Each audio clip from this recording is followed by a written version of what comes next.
बहुत शुक्रिया सुप्रीत। साल था 2012, जगह इंडिया गेट की जो सड़कें हैं।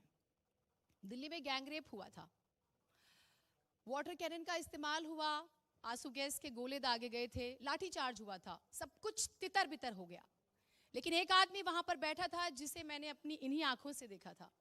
नाम था अरविंद केजरीवाल। शुक्रिया। 54 पार्टियों को पछाड़ते हुए एक पार्टी राष्ट्रीय पार्टी बनने की कतार में सबसे आगे है, जिसके पास दिल्ली है यानी कि दिल है, जिसके पास पंजाब है यानी कि सर का ताज है, कई निगम में है, ब्लॉकबस्टर एंट्री मारी हुई है।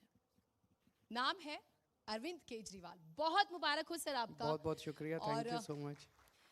अब हम पूरे हॉल को देख रहे हैं आपके आने से पहले, बहुत एक्साइटेड सभी, और जितना कहा जाए उतना ही कम होगा, क्योंकि निजी अनुभव से बेहतर कुछ नहीं होता जो हम खुद अपनी आंखों से देखते हैं। तो आपके सफ़र को दिल्ली वालों ने देखा, और सुप्रीत ने बड़ी खूबसूरत बात कही कि एक ही नारा था, बच्चा बुजुर्ग बड़े मैं भी केजरीवाल। अब निगम के इलेक्शन है सर, दिल्ली वाले क्या फिर कहेंगे निगम में भी केजरीवाल?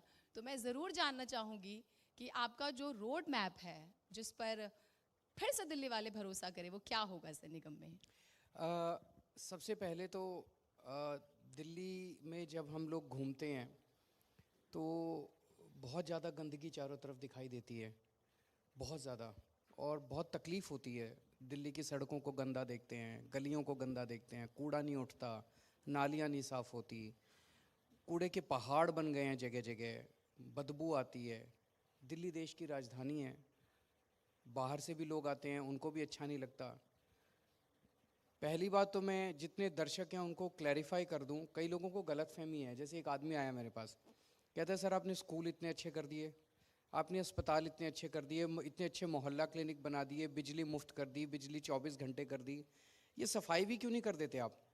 तो लोगों को ये गलत फहमी है कि सफाई मेरे अंडर में आती है। तो मैं सभी दर्शकों को क्लैरिफाई कर दूं, सफाई मेरे अंडर में नहीं आती। मेरे अंडर में आती तो अभी तक मैं दिल्ली को चमका चुका होता। सफाई बीजेपी के अंडर में आती थी पिछले 15 साल से, एमसीडी के अंडर में आती है, और एमसीडी मेरे पास नहीं है। आप लोगों का आशीर्वाद चाहिए, आप लोगों का आशीर्वाद मिलेगा। अब एमसीडी हमारे अंडर में आएगी, ऐसा माहौल है दिल्ली में कि एमसीडी में लोग हमें वोट देंगे।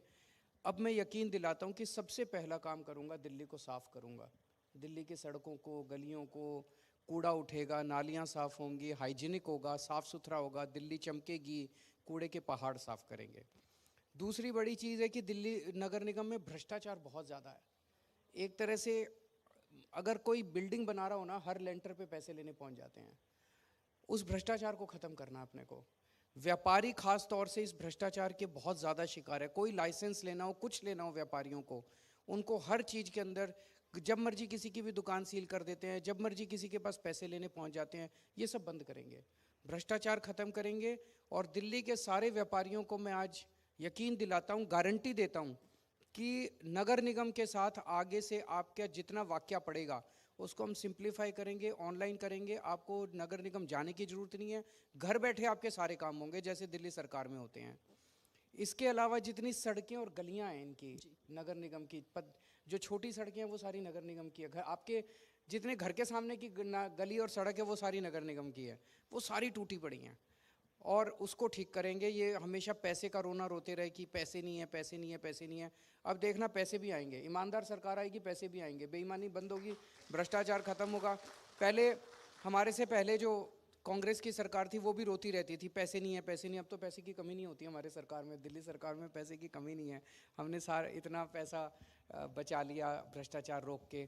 तो भ्रष्टाचार ख़त्म करेंगे। और एक जो सबसे ज़रूरी चीज़ है, जितने कर्मचारी हैं इनको तनख्वाह 6-6 महीने तनख्वाह नहीं मिलती, साथ साथ बेचारा काम क्या करेगा? तो वो काम तो कर ही नहीं पाते, बस वो प्रदर्शन करते रहते हैं, इधर से तनख्वाह नहीं मिलती और एमसीडी ठप रहती है। हर एम्प्लॉय के खाते में पहले हफ्ते में महीने के आपकी तनख्वाह पहुंच जाएगी, ये मेरी गारंटी है। कहीं से लाऊं पैसे कहीं से लाऊं? मैं ये रोना नहीं रोऊंगा कि केंद्र हमको पैसे नहीं देता, ये हमको पैसे नहीं देता। जो मर्जी करके पैसे लाऊं, मैं गारंटी देता हूं आपकी तनख्वाह आपको टाइम पे मिलेगी। और भी बहुत सारे मुद्दे हैं, लेकिन मैं बहुत एक्साइटेड हूं कि अब नगर निगम हमारे अंडर में आएगा और हम दिल्ली को साफ करेंगे। दिल्ली से बहुत प्यार करते हैं हम लोग, तो दिल्ली को चमकाएंगे, मिलके चमकाएंगे, सभी 2 करोड़ लोग हम मिलके साफ करेंगे दिल्ली को। बहुत आश्वासन आप दे रहे हैं, तो उम्मीद है जनता इसे इसी तरह से स्वीकार करे। अब सर, जी मीडिया का एक बेहद ही खूबसूरत कार्यक्रम है दिल्ली नुक्कड़, और हम हर विधानसभा में तकरीबन 150 से ज़्यादा वार्ड कवर कर चुके हैं। तो आपने जो 10 गारंटी दी थी, उसमें से एक गारंटी बहुत चर्चा में है ग्राउंड पर। आपने कहा कि निगम के जो कर्मचारी हैं हम उन्हें पक्का करेंगे। तो लोग हमसे पूछते हैं कि रोड मैप पूछ लीजिएगा कि जैसे आप उन्हें कैसे पक्का करेंगे।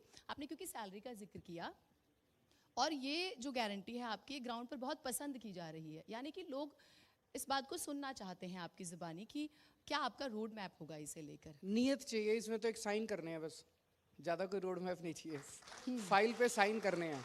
अगर हम अभी जैसे पंजाब है, पंजाब में सारे कर्मचारी पंजाब के सड़कों पे रहते थे, अब कोई हड़ताल नहीं होती वहाँ। भगवंत मान साहब ने आते ही अभी 8,500 टीचरों को पक्का कर दिया, उनको सर्टिफिकेट दिए हैं। टोटल वहाँ 36,000 कर्मचारी कच्चे हैं, सबका रोड मैप तैयार किया जा रहा है। वो तो अफसर करते हैं, वो फाइलें वाइलें तो वही तैयार करते हैं, अफसर ही तैयार करते हैं। हम तो अफसरों को कह देते हैं भाई इनको पक्का करना है, फिर वो फाइल तैयार करके लाते हैं, हम साइन कर देते हैं। तो नीयत है, पंजाब में भी पक्का करना चालू कर दिया, और यहाँ पे नगर निगम में भी पक्का करेंगे। नीयत है हमारी, सबको पक्का करेंगे। रेवेन्यू को लेकर अभी परिसीमन हुआ तो काफ़ी विवाद हुआ उसको लेकर, और एक बात कही गई कि परिसीमन की ज़रूरत क्या थी, और ये माना गया कि एक ही ज़रूरत थी, चुनाव टालने थे इनको, ठीक है, और कोई जरूरत नहीं थी। टाइम पे चुनाव हो जाते। पंजाब का चुनाव हम जीते थे, भारी बहुमत से जीते थे, माहौल इतना वो था, तो इनको लगा यार अभी तो बिल्कुल ही कबाड़ा हो जाएगा। लेकिन आज की डेट में हमें उससे ज़्यादा सीट मिल रही है जितनी सीटें हमें मार्च अप्रैल में मिलती। शुभकामनाएं। ये कहा गया, एक जो तर्क दिया गया कि परिसीमन बहुत ज़रूरी था क्योंकि एमसीडी रेवेन्यू जनरेट नहीं कर पा रही थी, और ये बहुत बड़ी समस्या है। देखिए, बीएमसी के बाद दिल्ली नगर निगम जो है, जिसका बजट 15,000 करोड़ से ज़्यादा का है ख़ास तौर से, तो क्या आपको लगता है कि जब एक कर दिया है तो अब रेवेन्यू की प्रॉब्लम नहीं होगी? रेवेन्यू को लेकर आपका अपना जो रोड मैप होगा, सर प्लीज़ साझा कीजिएगा। एक ही है, बहुत ज़्यादा भ्रष्टाचार है, बहुत ज़्यादा भ्रष्टाचार है नगर निगम के अंदर, बहुत ज़्यादा। आप जब सड़क पे जाते हैं, ये होर्डिंग देखते हैं ना, आधी से ज़्यादा होर्डिंग इलीगल है। उसका टैक्स नहीं जाता नगर निगम को, हाउस टैक्स नहीं आता नगर निगम को, सारा पैसा चोरी होता है। जो रेवेन्यू आता है उसमें भी लीकेजेस हैं, और जो खर्चा होता है उसमें भी बहुत ज़्यादा लीकेजेस हैं। दिल्ली में हमारी सरकार बनने के पहले, 2014 के पहले बार जब भी कोई शीला दीक्षित जी से काम कराने जाता था, कहते थे पैसा नहीं है, सरकार घाटे में चल रही है, पैसा नहीं है, सरकार घाटे में चल रही है। मैंने तो दिल्ली में सब कुछ फ्री कर दिया, फिर भी सरकार फ़ायदे में चल रही है, कोई घाटा नहीं है। एक ही चीज़ है, हमने भ्रष्टाचार ख़त्म कर दिया। नगर निगम में भी भ्रष्टाचार ख़त्म करेंगे, देखना। 3-4 साल दे दो, 3-4 साल के बाद आप कहोगे न, दिल्ली नगर निगम बम्बई को पीछे छोड़ दिया। चलिए, हम इसकी भी उम्मीद करते हैं। दिल्ली वाले तो ज़रूर इस बात पर ताली बजा ही दें, क्योंकि निगम बेहतर होगा तो यानी कि घर के बाहर घर बेहतर, घर के बाहर बेहतर, और फिर शहर बेहतर, और फिर उससे एक तरक्की का जिक्र होता है। सर, एक और बहुत महत्वपूर्ण सवाल, अभी कुछ वक्त पहले गौतम गंभीर जी आए थे, तो उन्होंने कूड़े को लेकर एक बात कही। वो कहते हैं कि प्राइवेटाइजेशन हो गया है और कूड़ा तो उठ ही रहा है। क्या सच में निजीकरण विकल्प है? आप इसे किस तरह से देखते हैं? प्राइवेटाइजेशन किसका हो गया? कूड़े का? हाँ, कूड़े की जो गाड़ियाँ आ रही हैं वो उठा रही हैं, इस तरह की वो बातें कह रहे थे। देखो, इन 15 साल से ये लोग हैं, 15 साल से हर बार ये वादा करते हैं कि हम कूड़े की सफाई करेंगे, कूड़े के पहाड़ दूर करेंगे। 15 साल से तो इनसे हुए नहीं। अब दिल्ली की जनता को मैं कहना चाहता हूँ, एक मौका हमें दे के देख लो, हमसे नहीं हो तो दोबारा इनको ले आना। एक मौका दे दो, एक मौका दिल्ली में दिया था आपने। अब आपको इतना प्यार हो गया हमारे से कि बार बार हम ही को लाते जा रहे हो, तो एक मौका हमें देखे देखो, हम इसको ठीक कर देंगे, कूड़े के पहाड़ भी हटाएंगे और दिल्ली को साफ करेंगे। ठीक है। हेल्थ को लेकर भी बहुत ज़्यादा बातें होती हैं, और अब क्योंकि आपका एक ड्रीम प्रोजेक्ट है जिसका आप जिक्र करते हैं कि मेक इंडिया नंबर 1, जिसमें 2 बहुत महत्वपूर्ण चीज़ें हैं। फर्स्ट, एजुकेशन को लेकर आप कहते हैं कि अगर सभी शिक्षित हो जाते हैं तो तमाम जो समस्याएं हैं वो ख़त्म हो जाएंगी और मुल्क तरक्की करेगा। दूसरा, आप कहते हैं कि हेल्थ पर आपके विरोधी सवाल उठा देते हैं कि दिल्ली सरकार के अस्पताल तो बहुत अच्छे नहीं हैं, वो पेंडेमिक के कुछ एग्जाम्पल देते हैं। मैं ज़रूर चाहूँगी कि क्योंकि एमसीडी के पास छोटे अस्पताल जो प्राइमरी हेल्थ सेक्टर है, आप बेशक से मोहल्ला क्लिनिक का जिक्र करते हैं, तो वो कैसे आप आगे बढ़ेंगे उसमें लेकर? पहले तो इसमें मैं बीजेपी वालों को, आप ही की रिपोर्ट एक आई थी, मध्य प्रदेश के एक अस्पताल के अंदर आईसीयू के अंदर गायें घूम रही थी। दिल्ली के अंदर किसी आईसीयू में गायें नहीं घूमती। दिल्ली के अंदर सभी सरकारी अस्पतालों के आईसीयू अल्ट्रा मॉडर्न हैं। दिल्ली के सारे सरकारी अस्पताल हमने बहुत अच्छे कर दिए। दिल्ली के अंदर शानदार मोहल्ला क्लिनिक कर दिए। अब जब एमसीडी आएगी, एमसीडी के पास भी कुछ अस्पताल हैं, एमसीडी के पास कुछ प्राइमरी हेल्थ सेंटर्स हैं जिनका बहुत बुरा हाल है। अब पूरे दिल्ली का एक इंटीग्रेटेड हेल्थ सेक्टर बन जाएगा। पहले क्या होता था, दिल्ली सरकार के अस्पताल अच्छे, इनके खराब, दिल्ली सरकार के स्कूल अच्छे, इनके खराब। तो अब ये पूरा एजुकेशन सेक्टर इंटीग्रेट होगा, पूरा हेल्थ सेक्टर इंटीग्रेट होगा, ऊपर से नीचे तक सारी सुविधाएं जो है वो शानदार बनेंगी अब। और हमारे हेल्थ और एजुकेशन के काम को तो पूरी दुनिया में सराहा जा रहा है। तो जैसे दिल्ली सरकार में ठीक किया, अब एमसीडी के भी स्कूल और अस्पताल ठीक करेंगे। चलिए, ये इसके लिए भी हम उम्मीद करते हैं बहुत बेहतरी की। इस बार महिलाओं को खूब टिकटें दी गई हैं, तो थोड़ा सा एक स्वार्थी वाला सवाल हो जाता है, मेयर महिला मिलने वाली है दिल्ली वालों को? ज़रूर, महिला मेयर भी होंगी। महिलाएं तो आज पूरे देश के अंदर हर सेक्टर में, हर तबके में अपना नाम रोशन कर रही हैं, तो हर जगह उनको तवज्जो दी जाएगी। इस पर तो तालियां हो जानी चाहिए। इस पर कंजूसी मुझे लगता है तालियों में मत कीजिए, तालियों में कंजूसी बिल्कुल भी नहीं होनी चाहिए। आप गुजरात भी इन दिनों बहुत बिजी हैं सर, अप्रैल से लेकर अभी तक। अब जो मेरा मूल प्रश्न रहेगा, एक तरफ बीजेपी जिसका काडर बहुत बड़ा है, 20 करोड़ से ज़्यादा उसके कार्यकर्ताओं का जिक्र होता है, ज़बरदस्त चुनाव मशीनरी जिसका जिक्र करते हैं, चुनाव प्रबंधन बहुत ज़बरदस्त। आप ये मानते हैं कि गुजरात और निगम के इलेक्शन जिस तरह से साथ में हो रहे हैं, थोड़ी मुश्किल हो गई आपके लिए? देखो, आज पूरे देश में बीजेपी को डर तो केवल आम आदमी पार्टी से ही लगता है, और इनको किसी से डर नहीं लगता। वो कहते हैं कि वो दुनिया की सबसे बड़ी पार्टी हैं, हम दुनिया की सबसे छोटी पार्टी हैं।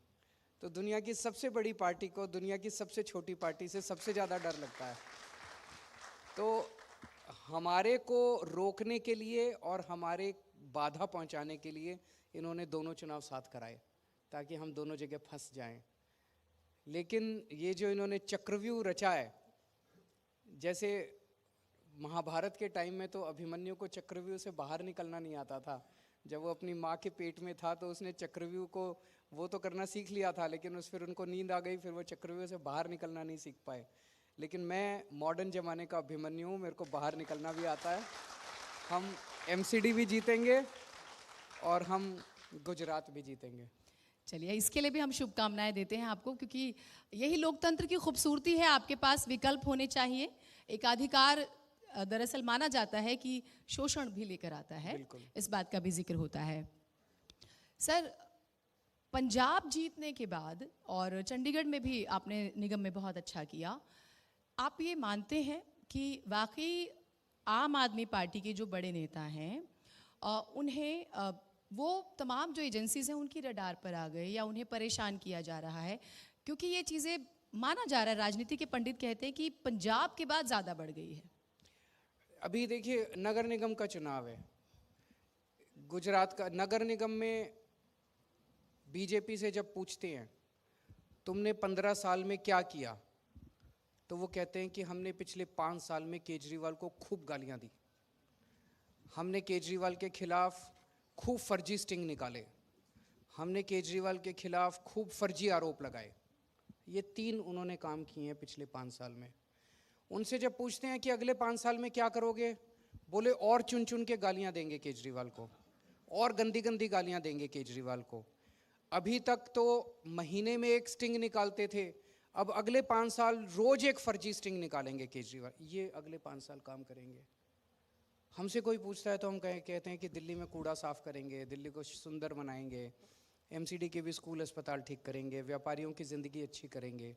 अब जनता को चूज़ करना है कि एक पार्टी है जो कह रही है कि केजरीवाल को खूब गालियां दी, केजरीवाल के खिलाफ खूब फर्जी स्टिंग करे, खूब फर्जी घोटाले करे, और दूसरी पार्टी है जो दिल्ली को सुंदर और अच्छा बनाना चाहती है। लोग क्या चूज़ करेंगे दोनों में से, जनता को तय करना है। ठीक है, इस पे दो चीज़ें मैं ज़रूर चाहूँगी आप और बारीकी से बताएं थोड़ा सा। एक तो ये कि ये जो स्टिंग्स की बातें होती है, क्या ये सच में जो लोकल मुद्दे हैं उनसे ध्यान भटकाने की कोशिश है? दूसरा ये कि क्या ये छवि को प्रभावित करती है थोड़ा बहुत? मैं दिल्ली में खूब घूम रहा हूँ और हमारे लोग भी घूम रहे हैं। एक डोर टू डोर कैंपेनिंग अभी इस वक्त बहुत बड़े स्केल पे चल रही है। एक भी आदमी ने, किसी ने ये नहीं पूछा कि जी आज टीवी के ऊपर ये आ रहा था, ये स्टिंग आ रहा था। लोगों को लेना देना ही नहीं है। रोज कभी कोई वीडियो ले आते हैं, कभी कोई वीडियो ले आते हैं, कभी कुछ दिखाते हैं। सब लोग इनसे एक ही सवाल पूछ रहे हैं, पूरी दिल्ली इनसे एक ही सवाल पूछ रही है, 15 साल में तुमने क्या काम किया? अगले दिन एक और वीडियो ले आते हैं। फिर जनता पूछती है कि अगले 5 साल में क्या काम करोगे? फिर एक और वीडियो ले आते हैं। अरे इस वीडियो से दिल्ली का सुधार थोड़ी होगा। अगर किसी ने गलत, ये कह रहे थे कि मनीष सिसोदिया जी ने शराब घोटाला किया, शराब घोटाला किया, जेल में डाल दो। नौटंकी क्यों कर रहे हो? काम तो करो, दिल्ली को साफ तो करो। अभी तक मनीष सिसोदिया के घर इन्होंने रेड मारी, बोले 10,000 करोड़ खा गया मनीष सिसोदिया। 10 कहाँ है वो 10,000 करोड़? कहीं गद्दे के नीचे मिल जाते, कहीं दीवारें भी खोद खोद के देखी उन्होंने। जो सीबीआई वाले आए थे, दीवारें तोड़ तोड़ के, उन्होंने सोचा मनीष सिसोदिया दीवारों में रख रखे होंगे नोट, कहीं नहीं मिले। गद्दे फाड़ फाड़ के देखे उन्होंने, कहीं नहीं मिले। तो ईमानदार पार्टी है, कट्टर ईमानदार पार्टी है। एक और चीज है, मैं छाती चौड़ी करके कहता हूं पूरी दुनिया को, मैं कट्टर ईमानदार हूं। आज भारतीय राजनीति के अंदर कोई नेता खड़ा होकर यह कह दे कि मैं कट्टर ईमानदार हूं, कोई नहीं कह सकता। ये कहने के लिए जिगरा चाहिए, ये कहने के लिए असली में कट्टर ईमानदार। तो वो क्या करते हैं? रोज उठा के मेरे ऊपर कीचड़ फेंकते हैं। केजरीवाल पे रोज कीचड़ फेंकते हैं। ऊपर वाले की मेरे ऊपर असीम कृपा है, इसीलिए वो कीचड़ चिपकता नहीं है। सर ये थोड़ा सा हमें भी बता दीजिए, ऊपर वाला कैसे मेहरबान होता है, उसका फॉर्मूला। हम सबको भी उसके आशीर्वाद की सख्त जरूरत है कि नहीं, बताइए। साफ नीयत से, बहुत नीयत साफ होनी चाहिए। और समाज के लिए आज तक हमने अपने लिए कभी कुछ नहीं किया। अन्ना आंदोलन हुआ, इतना बड़ा आंदोलन हुआ, उस टाइम कांग्रेस पार्टी थी, उन्होंने हमारे ऊपर बड़े अत्याचार किए, लेकिन हमने साफ नीयत से ईमानदारी के साथ आंदोलन किया। आज बीजेपी बहुत अत्याचार कर रही है हम लोगों के ऊपर, दिल्ली के लोगों के ऊपर। अभी भी हम अपनी ईमानदारी के साथ, ये रोज मेरे को इतनी ज़्यादा गालियाँ देते हैं। कभी आपने सुना मैंने किसी को गाली दी? मैं एक ही काम के लिए आया हूँ कि जनता की सेवा करनी है, दिल्ली के लोगों की सेवा करनी है, उसी काम में लगा रहता हूँ मैं। रोज मेरे को कभी कहते हैं राक्षस है, कभी कहते हैं ठग है, महाठग है, चोर है, फलाना, इतनी गंदी गंदी गालियां देते हैं। भगवान उनको खुश रखे। बिल्कुल, और सभी दिल्ली वालों को खास तौर से। ठीक है सर, एक चीज़ जो हम देख रहे हैं, जो नए उपराज्यपाल आए हैं, देखिए एक चीज़ तो चल रही है कि शक्तियों और अधिकारों को लेकर सुनवाई हो रही है। अब क्या बात है कि बहुत ज़्यादा स्नेहपूर्ण रिश्ता नहीं है? क्या सच में दिल्ली सरकार को परेशान किया जाता है, उनके कामों में दखलंदाजी दी जाती है, और इन दिनों ये ज़्यादा क्यों बढ़ गया है सर? आप तो देख ही रहे हैं, मतलब एलजी के अधिकारों को लेके एक बहुत बड़ा क्वेश्चन मार्क दिल्ली में है, जिसका समाधान निकलना चाहिए। दिल्ली के लोग एक सरकार चुनते हैं, अपना मुख्यमंत्री चुनते हैं, अपने मंत्री चुनते हैं, अपने एमएलए चुनते हैं, और उसके बाद एक अचानक एक आदमी आ जाता है ऊपर से जो कहता है कि अब सारी शक्तियां मेरी। इसके लिए तो आज़ादी की लड़ाई नहीं लड़ी गई थी ना। आज़ादी की लड़ाई तो इसलिए लड़ी थी कि देश में जनतंत्र होगा, जनता अपनी सरकार चुनेगी, सरकार जनता के प्रति जवाबदेह होगी, जनता के लिए काम करेगी, काम नहीं करेगी तो जनता उसको हटा देगी। अब जनता तो एक सरकार चुनती है और देखती है जनता एक और आदमी आ गया और वो कहता है मैं राजा, मैं दिल्ली का राजा। तो ये तो सही नहीं है। अब दिल्ली में हम योगा कराते थे, योगा क्लासेस करते थे। मैंने ये कहा था भाई दिल्ली के लोगों के लिए हेल्थ फैसिलिटीज़ तो हमने क्रिएट कर दी। कोई भी बीमार हो, मोहल्ला क्लिनिक है, अस्पताल है, वो इलाज करा सकता है। लेकिन हम चाहते हैं कि बीमारी क्यों हो, तो मैंने डिसाइड किया कि हम योगा कराएंगे लोगों को, मास स्केल पे फ्री में योगा टीचर देंगे। दिल्ली के अंदर 17,000 लोगों ने अचानक योगा करना, 1 साल से योगा चल रहा था, एलजी साहब ने आके योगा की क्लासेस रोक दी। ये तो बहुत गंदी बात है यार। गंदी राजनीति के अंदर जनता से तो बदला मत लो, जनता की सेहत के साथ तो मत खेलो कम से कम।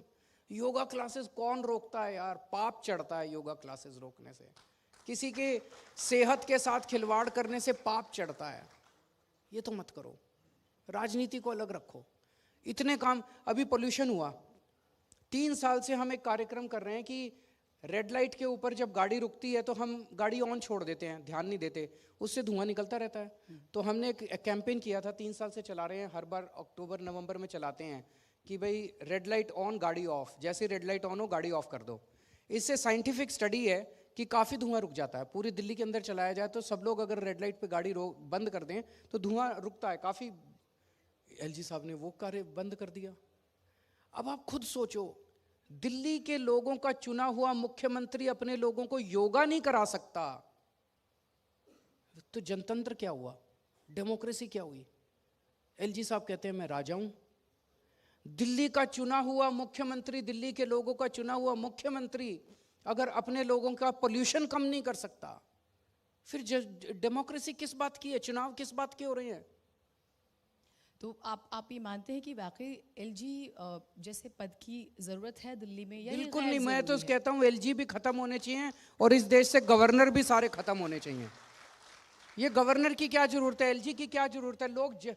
ये जनतंत्र है भाई, जनता अपनी सरकार चुनती है, सरकार के प्रति, सरकार जनता के प्रति जवाब दे। अगर हम काम नहीं करेंगे तो जनता हमारे को ठीक करेगी, 5 साल के बाद जनता हमें उठा के फेंक देगी। जनता ने बड़े बड़ी ताकतें बदल दी, बड़े बड़े सिंहासन खत्म कर दिए जनता ने। एलजी कौन होते हैं? मेरे ऊपर हेडमास्टर की तरह। इतना तो मेरी बीवी मुझे नहीं डांटती जितना एलजी साहब मेरे को। रोज एक लव लेटर आ जाता है वहां से, रोज एक लव लेटर आ जाता है, तुमने ये क्यों नहीं किया, तुमने ये क्यों नहीं किया। मेरे टीचर्स ने मेरे को इतना नहीं डांटा जितनी डांट मैं पिछले 6 महीने में सुन चुका हूँ।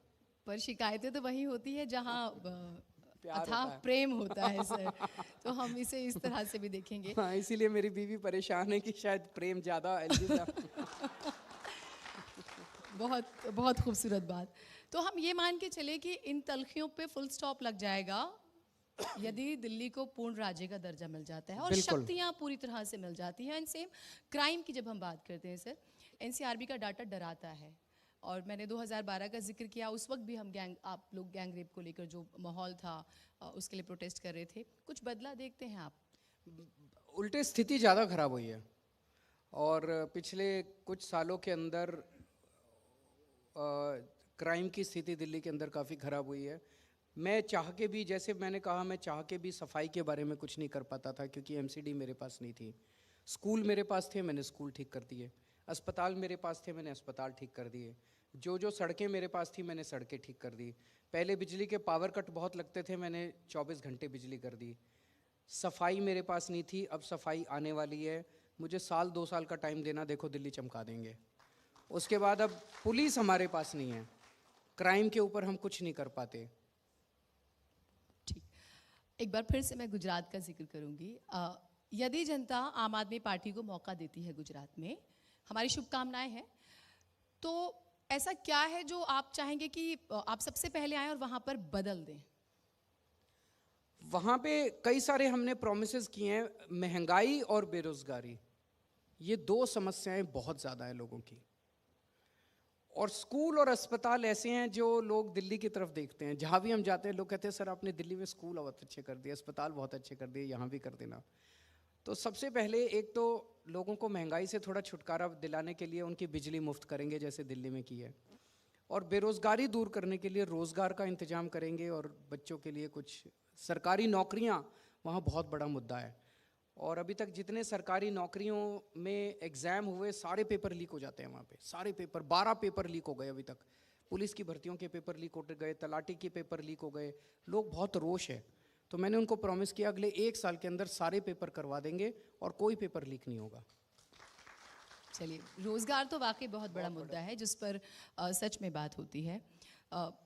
तमाम जो आंदोलन के नेता थे वहाँ पर, चाहे मैं हार्दिक पटेल का जिक्र करूँ या पाटीदार समुदाय का हम जिक्र करते हैं, पटेल समुदाय का जिक्र करें, माना जा रहा है कि जितने भी जो लोग नाराज़ थे आज वो बीजेपी में ही मौजूद हैं।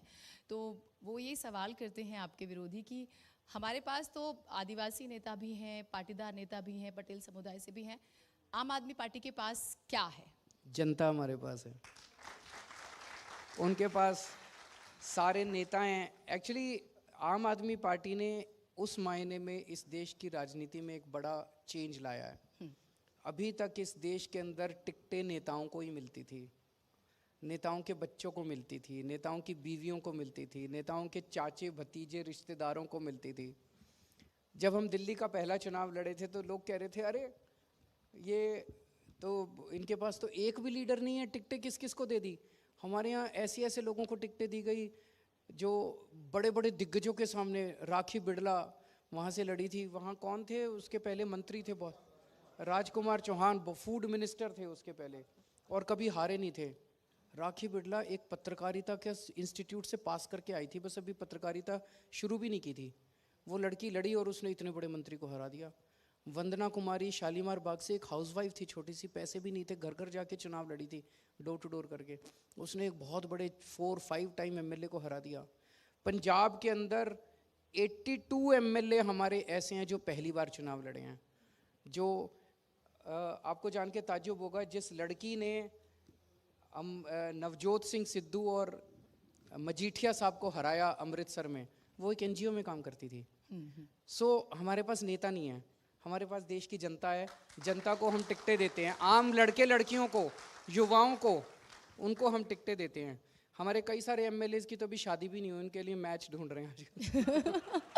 ठीक है, हम उन्हें भी शुभकामनाएं देते हैं कि सबका घर बसना चाहिए, बहुत अच्छी बात है ये। और सर, स्पेशली जब हम गुजरात का ही जिक्र कर रहे हैं, वहाँ पर ये कुछ आरोप लग रहे हैं कि आम आदमी पार्टी दरअसल कांग्रेस को नुकसान पहुंचाने की कोशिश कर रही है, लड़ाई नंबर 2 और 3 की कर रही है। और जो डाटा है वो कहता है कि कांग्रेस को ही अभी तक आम आदमी पार्टी ने नुकसान पहुंचाया है। तो उन लोगों के लिए आपके पास क्या जवाब है?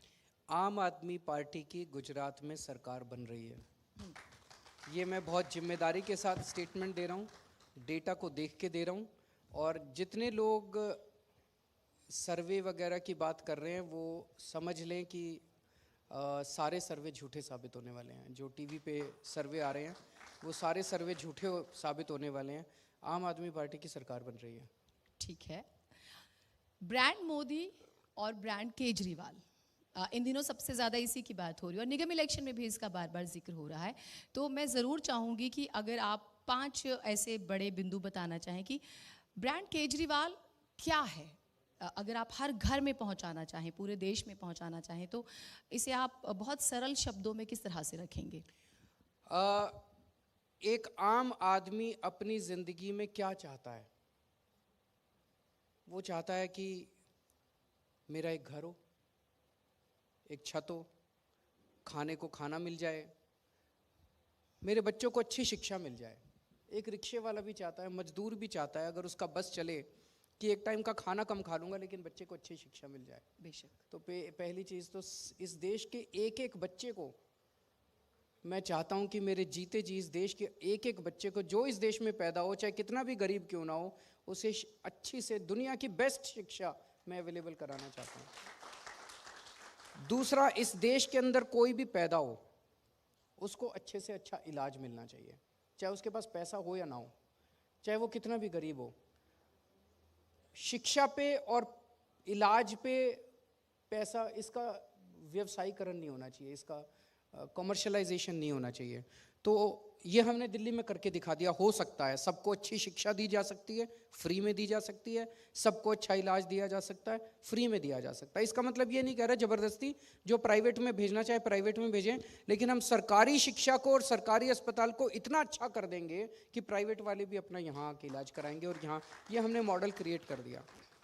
तीसरा आदमी चाहता है मेरे बिजली ठीक से मिले, बेसिक सुविधाएं, बिजली, पानी, बेसिक इंफ्रास्ट्रक्चर इस देश का, सड़क, ये सारी चीज़ें जो हैं ये एक आम आदमी को मुहैया होनी चाहिए। दुख की बात यह है कि 75 साल हो गए देश को आज़ाद हुए, आज भी हम उन बेसिक चीज़ों से जूझ रहे हैं। क्यों? आज तो हमें बहुत आगे बढ़ जाना चाहिए था। हमारे देश के अंदर टैलेंट बहुत है, बहुत आगे चला जाना चाहिए था आज हमारे देश को। आज हम बेसिक चीज़ों से ही जूझ रहे हैं। सीवर की लाइन फट गई जी, पानी की लाइन नहीं डली अभी तक, 75 साल हो गए अभी तक गलियों में पानी की लाइन नहीं पहुंची। क्यों? कहाँ गया सारा पैसा? इतना पैसा इन्होंने खर्च किया, कहाँ गया सारा पैसा?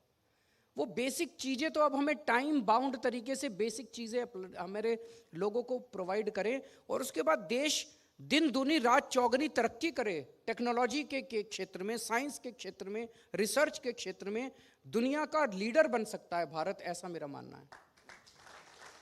बहुत अच्छी बात। और हम सभी चाहते हैं कि हमारा मुल्क बहुत तरक्की करे। विविधताएं हैं और हुनर भी है, कोई कमी नहीं। और सबसे बड़ी बात यह है कि हमारी 60% आबादी युवा है, तो हम संसाधन से संपन्न हैं। अब एक जो सवाल है, अरविंद केजरीवाल जी को ऐसा क्यों लगता है कि वही भारतीय जनता पार्टी का विकल्प है? नहीं, मेरे को नहीं लगता। मेरे को उनका विकल्प बन के क्या करना है? मेरे को टक्कर दे सकते हैं उन्हें। मैं कभी भी भारतीय जनता पार्टी का विकल्प बनना मेरा सपना नहीं है। इस देश के लोगों की उम्मीद बनना मेरा सपना है। इस देश के लोगों को अब ये लगने लगा है, मैं तो कि भाई केजरीवाल और आम आदमी पार्टी ही केवल इस देश के लोगों को शिक्षा दे सकते हैं, और कोई पार्टी शिक्षा की बात नहीं कर रही। इस देश के लोगों को लगने लगा है कि अस्पताल, मोहल्ला क्लिनिक, उनके इलाज की अच्छी व्यवस्था हम ही कर सकते हैं, उनको बिजली, पानी, सड़कें हम ही दे सकते हैं, बाकी कोई पार्टी बात ही नहीं करती। जब मैं जाता हूँ चुनाव में, इस स्टेट में, उस स्टेट में, मैं कहता हूँ मैं तुम्हारे लिए स्कूल बना दूंगा, लोग मेरी तरफ देखते हैं, यार ये क्या नेता आया है, कभी तक आज तक तो किसी नेता ने आके कहा ही नहीं कि हम स्कूल बनवा देंगे, ये कौन सी पॉलिटिक्स है। जब मैं कहता हूँ मैं तुम्हारा फ्री इलाज करा दूंगा, लोग कहते हैं यार ये क्या चुनाव लड़ने आया, ये तो फ्री इलाज की बात करता है, ये कौन सी राजनीति। एक नई किस्म की राजनीति इस देश के अंदर पैदा हो रही है, स्कूल की, अस्पताल की, विकास की, सड़क की, बिजली की, पानी की, वो इनको नहीं करनी आती, इन्होंने कभी की ही नहीं है। और हमने ये चीज़ पिछले दिनों देखी, जब ट्विटर वॉर हुई थी, इसको लेकर चैलेंज हुए थे कि आइए अपने स्कूल दिखाइए, दिल्ली के स्कूल दिखाइए। चैलेंज एक्सेप्ट हुआ नहीं था। फिर एक प्रतिनिधिमंडल आया था जिसने दिल्ली के स्कूल विजिट किए, पर उसकी रिपोर्ट अभी तक हमें मालूम नहीं चली कि उस मैं रिपोर्ट में क्या दर्शकों को था। बता दूं कि गुजरात भारतीय जनता पार्टी ने अपने 30 सबसे बड़े नेता गुजरात के दिल्ली भेजे। उन्होंने कहा भाई ये केजरीवाल रोज गुजरात आ जाता है और अपने स्कूल और अस्पतालों की बात करता है और यहाँ पे लोगों को भड़का के चला जाता है, इनके स्कूल और अस्पतालों में कमियां निकाल के आओ। 5 दिन वो लोग घूमते रहे, खूब सारे, हमने उनको मना नहीं किया। मैं जब वहाँ जाता हूँ ना तो ये पुलिस लगा देते हैं कि केजरीवाल को किसी स्कूल में नहीं घुसने देना। हमने उनका स्वागत किया, हमने कहा किसी भी स्कूल में चले जाओ, किसी भी अस्पताल में घूमे। उसके बाद जाके उन्होंने कोई रिपोर्ट नहीं दी, बोले बहुत अच्छे स्कूल हैं, बहुत अच्छे अस्पताल हैं, उनकी कोई रिपोर्ट नहीं आई। आप सही कह रही हैं, उनकी कोई रिपोर्ट नहीं आई। ये और मुझे लगा कि शायद आप कुछ इस बारे में, आपसे तो बात हुई कि आपसे भी जिक्र नहीं हुआ इलेक्शन में, आप वहाँ पर इतना घूम रहे हैं, तो शायद कुछ उन्होंने कहा, बताया। नहीं, उन्होंने हमसे भी कुछ नहीं कहा, वो अपने अपने काम पे लग गए, उनको लगा कि बेकार ही चले गए। चैलेंज लेना गलत हो जाएगा कई बार। ठीक है सर, अब मैं थोड़ा सा राष्ट्रीय स्तर पर आपके बारे में जानना चाहूँगी। अमूमन इलेक्शंस होते हैं तो थर्ड फ्रंट का जिक्र हो जाता है, और दुर्भाग्यपूर्ण कहें या फिर जनता का सौभाग्य, वो निजी महत्वाकांक्षाओं की वजह से कभी परवान नहीं चढ़ा। एम.के. स्टालिन आप की काफ़ी तारीफ कर चुके हैं, ममता बनर्जी आपको छोटा भाई कहती हैं, और भी कई नेता हैं, उद्धव ठाकरे भी कई बार आपकी तारीफ कर चुके हैं। ये भी माना जाता है कि अगर कोई थर्ड फ्रंट बनता है तो अरविंद केजरीवाल सर्व स्वीकार्य चेहरा है, तो आप इस बारे में कुछ साझा करना चाहें? देखिए, मैं इस गठजोड़ की और गठबंधन की और इस राजनीति को मैं नहीं समझता। जैसा मैंने कहा, मैं इस देश की उम्मीद बनना चाहता हूँ। ये गठबंधन की जब भी बात होती है, ऑपोजिशन यूनिटी की जब भी बात होती है, तो कहते हैं कि सबको साथ आना चाहिए। क्यों? बीजेपी को हराने के लिए। यही कहते हैं ना कि बीजेपी को हराने के लिए सब लोग साथ आओ। बीजेपी को या किसी भी पार्टी को हराने या जिताने का काम जनतंत्र में जनता करती है, पार्टियां नहीं करती। पार्टियां जब जनता के बीच में जाती हैं तो जनता को कहती है हमें वोट दो, क्योंकि हम देश के लिए ये करेंगे, आपके परिवार के लिए करेंगे, आपके बच्चों के लिए करेंगे। हमें देश की उम्मीद बनना है, हमें देश के सामने एक एजेंडा प्रस्तुत करना है। ऐसा एजेंडा प्रस्तुत करना है जो देश को स्वीकार्य हो, ऐसा एजेंडा प्रस्तुत करना है जिसको देख के देश को लगे हाँ ये कर सकते हैं। जिस दिन हमने ऐसा एजेंडा प्रस्तुत किया, हम अपने आप विकल्प बन जाएंगे। लेकिन अगर हम ये करें कि हम सारे इकट्ठे हो गए, अब हमें वोट दो बीजेपी को हराने के लिए, तो जनता अगर नहीं हराना चाहती तो तुम्हें स्वीकार ही नहीं करेगी। जनता हराना चाहती है तो हरा देगी। तो इसके ऊपर, इस एजेंडा के ऊपर कोई, मुझे लगता है मैं किसी ऐसे गठबंधन का हिस्सा नहीं बनूंगा जो केवल और केवल बीजेपी को हराने के लिए बनेगा। लेकिन अगर इस देश को आगे ले जाने के लिए कोई भी गठबंधन बनता है, चाहे वो पार्टियों का हो, चाहे वो एनजीओज का हो, चाहे वो किसी का भी हो, नागरिकों का हो, मैं उस गठबंधन का हिस्सा हूं जो देश को आगे ले जाने के लिए। ये यहाँ से हम ये समझ सकते हैं कि कम से कम अरविंद केजरीवाल जी उसका हिस्सा नहीं है और थर्ड फ्रंट अभी भी हम माने कि शिगुफा ही है। अब बहुत महत्वपूर्ण एक चीज़ जो हम जानना चाहेंगे सर, वापस मैं आपको दिल्ली लाऊंगी। 32 से 35% के बीच में ही बीजेपी का वोट शेयर रहता है सर, चाहे विधानसभा चुनाव हो या निगम का चुनाव हो। जब 8 सीटें थी तब भी 3 सीटें आई तब भी, और एमसीडी में भी सेम। और सर वो ये माना जाता है कि काफ़ी हद तक खेल बदल देता है, एटलीस्ट सीटों को लेकर। तो उस वर्ग तक पहुंचने के लिए आप क्या करेंगे? इस वक्त तो देखिए, दिल्ली की जनता नगर निगम में, दिल्ली नगर निगम में बीजेपी से बहुत ज़्यादा परेशान है। यही एक वजह है कि बीजेपी दिल्ली नगर निगम की बात ही नहीं करना चाहती। जैसे ही उनसे दिल्ली नगर निगम की बात करो, वो एक सत्येंद्र जैन का वीडियो आ गया जी, अखिलेश त्रिपाठी का वीडियो आ गया जी, राजेश गुप्ता का वीडियो आ गया जी, फलाने का लिस्टिंग हो गया जी, इसकी बात करते हैं। तो पूरी दिल्ली की जनता इस बार इनको हटा के, जैसे दिल्ली में 70 में से 67 सीट हमें दी थी, कुछ वैसा ही चमत्कार इस बार दिल्ली नगर निगम के चुनाव में होने जा रहा है। चलिए, हम इस पर भी आपको शुभकामनाएं देते हैं, क्योंकि कुल मिलाकर हम दिल्ली की बेहतरी चाहते हैं और बहुत बारीकी से, क्योंकि लंबा समय हो गया। एंटी इनकम्बेंसी लगता है बहुत कि आपको ज़्यादा है। बड़ा इन कारण बनेगी, लोगों और की लेंटर एंटी, माफिया का जिक्र होता है। एक तरफ हमारे काम की बहुत प्रशंसा है और दूसरी तरफ उनके एंटी इनकम्बेंसी बहुत ज़्यादा है। दोनों मिलके जनता इस बार आम आदमी पार्टी को भारी बहुमत से जिताएगी। ठीक है, अभी हम आपको बहुत ज़्यादा बिजी देख रहे हैं दिल्ली और गुजरात के बीच में, हिमाचल में भी 1-2 बार देखा। सर, आप खाली समय किस तरह से व्यतीत करते हैं?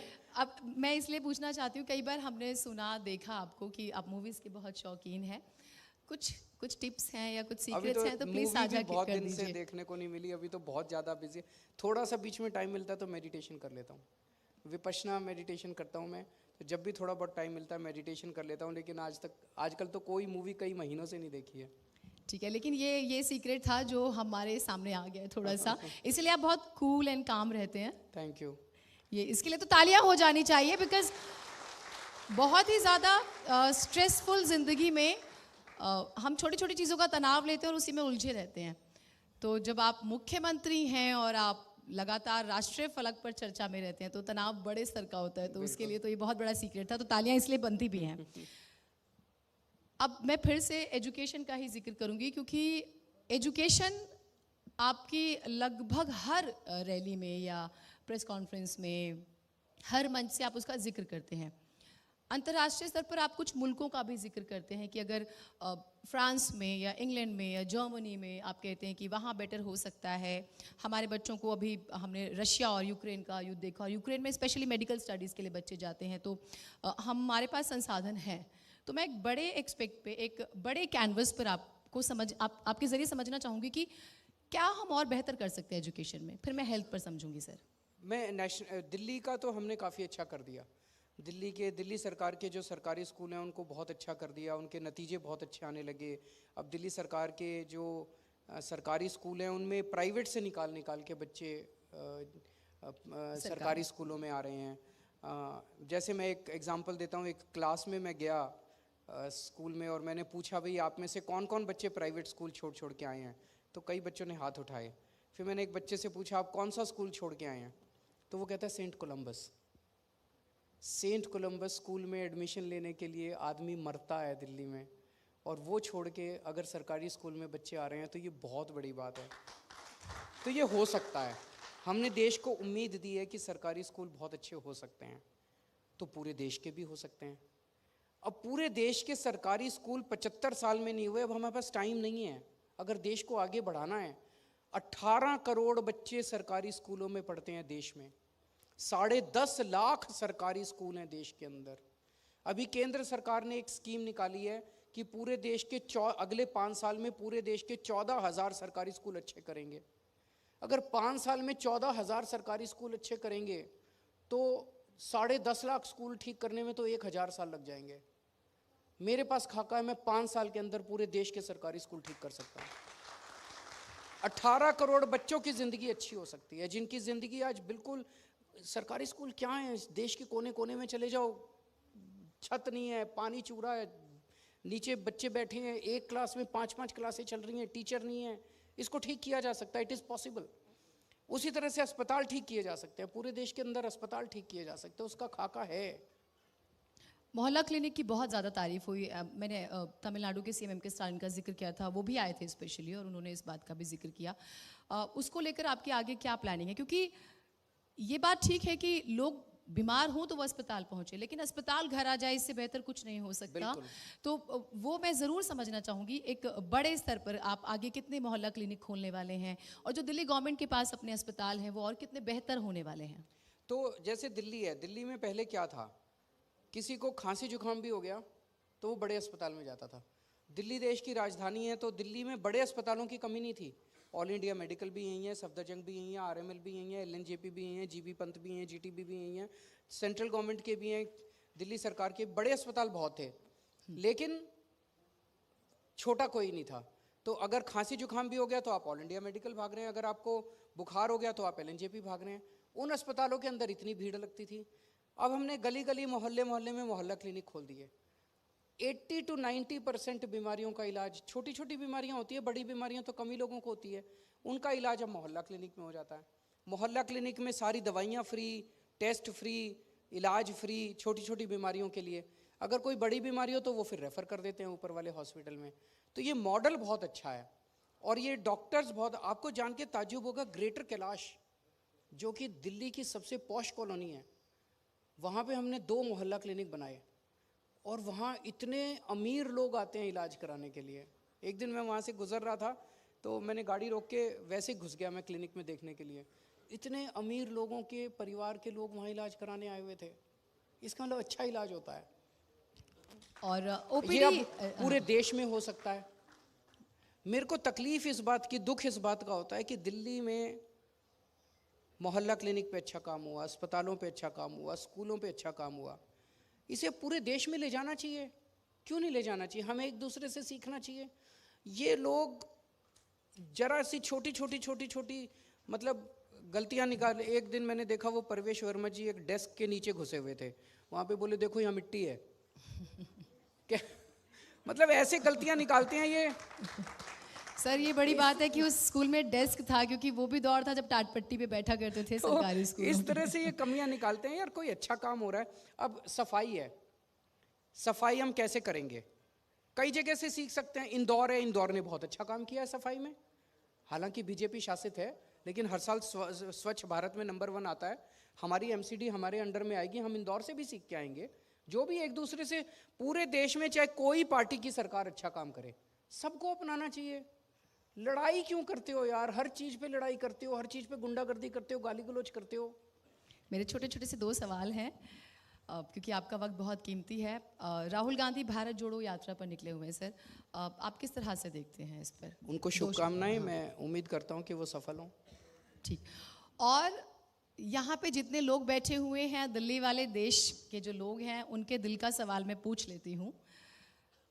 अरविंद केजरीवाल जी खुद को एक प्रधानमंत्री के तौर पर देखते हैं भारत के, क्योंकि जब आप देश की बात करते हैं तो सिस्टम में आएंगे तो सिस्टम को बदलेंगे। जब आप लोग आंदोलन कर रहे थे उस वक्त ये बात थी, सिस्टम में आके आप चीज़ों को समझते हैं। तो क्या हम ये देखें कि अरविंद केजरीवाल जी अपने आप को भारत का प्रधानमंत्री भी देखते हैं आने वाले समय में? देश की बात देश का एक एक बच्चा करता है। सब देश से प्यार करते हैं और सब चाहते हैं कि हमारा देश आगे बढ़े, और सबको बहुत दुख होता है कि 75 साल के बाद भी हमारा भारत पिछड़ा क्यों रह गया। मेरे पे बस वही सपना है। ना तो मैंने कभी मुख्यमंत्री के बारे में सोचा था, एक छोटे से परिवार से आता हूँ, मध्यम वर्गीय परिवार से आता हूँ।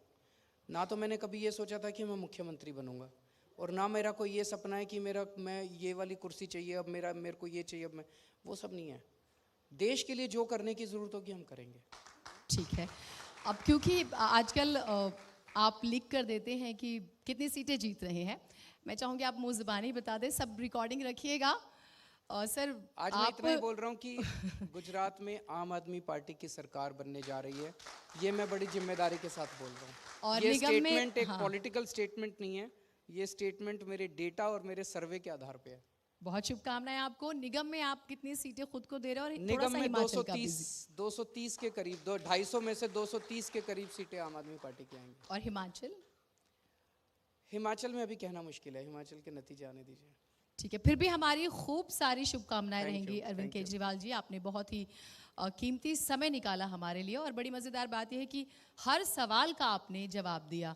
तो जोरदार तालियां हो जाए Thank दिल्ली you, के मुख्यमंत्री thank you. अरविंद केजरीवाल जी के लिए। और रोड मैप न सिर्फ शिक्षा को लेकर बल्कि हेल्थ को लेकर भी उन्होंने रखा और ये दोनों चीजें बहुत जरूरी है। और रोटी कपड़ा मकान और ज्ञान, इसकी बात करती है आम आदमी पार्टी। हमारी खूब सारी शुभकामनाएं सर आपको। सुप्रीत। बिल्कुल, और एक छोटी सी भेंट जी मीडिया की तरफ से मुख्यमंत्री अरविंद केजरीवाल के लिए मैं मंच पर आमंत्रित करना चाहूंगी जी मीडिया के सीबीओ श्री अभय ओझा जी को। सर प्लीज मंच पर आए। जोरदार तालियां और एक छोटी सी भेंट। मुख्यमंत्री अरविंद केजरीवाल का स्केच यहाँ पर मौजूद हमारे साथ एक कलाकार ने बनाया है यहाँ बैठकर। और देखिए ये खास तोहफा यहाँ पर जी मीडिया की तरफ से। जोरदार तालियां बजती रहनी चाहिए। आज मुख्यमंत्री ने अपना कीमती वक्त निकालकर हमारे बीच वो आए और अपना विजन उन्होंने रखा, हमें बताया कि किस तरह से आगे जो है आम आदमी